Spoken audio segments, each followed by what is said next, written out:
Իսրայելական ավիահարվածը Գազայում տեղահանված ընտանիքներին պատսպարող դպրոցի վրա 10 մարդու կյանք է խլել, ըստ Իսրայելի գործողությունն ուղղված էր դպրոցի ներսում պատսպարված զինյալների դեմ։ Հունվարին հաստատված հրադադարի տապալումից ի վեր իսրայելական հարձակումները խլել են ավելի քան 1600 պաղեստինցու կյանք, որոնցից շատերը ըստ Գազայի առողջապահության նախարարության խաղաղ բնակիչներ են։ ԱՄՆ Նյու Ջերսի նահանգում անտառային հրդեհի պատճառով 3000 մարդ է տարհանվել, 1300 շինության վտանգ է սպառնում, ասել են հրշեջները։ Փակվել են նաև հրդեհի ճանապարհին մի քանի հիմնական ավտոճանապարհներ, տուժածների մասին տեղեկություններ չկան, իսկ հրդեհի պատճառները դեռ պարզվում են։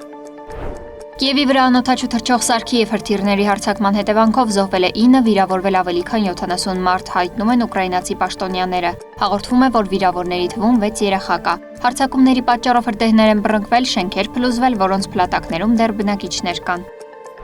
Ստամբուլում գրանցված երկրաշարժի հետևանքով տուժել է մոտ 240 մարդ, նրանք հիմնականում վնասվածքներ են ստացել խուճապից, բարձրությունից ցատկելու պատճառով։ Երկրաշարժի հետևանքով լքված մեկ շենք է փլուզվել, ևս 12 շենքերի բնակիչներ տարհանվել են, զոհեր չկան։ Արդեն գրանցվել է մոտ 130 հետցնցում, 6.2 մագնիտուդով երկրաշարժը տեղի էր ունեցել Մարմարածովում, Ստամբուլի ափերի մոտ։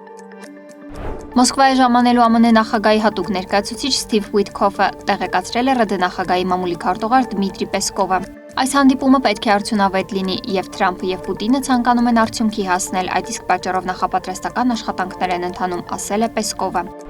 Հնդկաստանը 48 ժամվա ընթացքում կարտաքսի Պակիստանի բոլոր քաղաքացիներին, որոնք երկրում են գտնվում, CAARC վիզային համակարգով։ Հնդկաստանի արտաքին գործերի նախարարի առաջին տեղակալ Վիկրամ Միսրին նշել է, որ արտաքսման պատճառը Ջամմուում եւ Քաշմիրում վերջերս տեղի ունեցած ահաբեկչությունն է։ Միսրիի խոսքով այս պահից Պակիստանի քաղաքացիներին արգելված է մուտք գործել տվյալ ծրագրով, իսկ նախկինում տրված բոլոր վիզաները չեղյալ են հայտարարվել։ Հնդկաստանում որոշել են նաև կրճատել Պակիստանի դիվանագիտական ներկայացուցիչների թիվը, Նյու Դելիում Պակիստանի ներկայացուցչությանը կից ռազմական խորհրդականները ևս պարտավոր են մեկ շաբաթվա ընթացքում լքել Հնդկաստանը։ Լանա Թորոսյան, Նոնա Գևորգյան, ABC Media։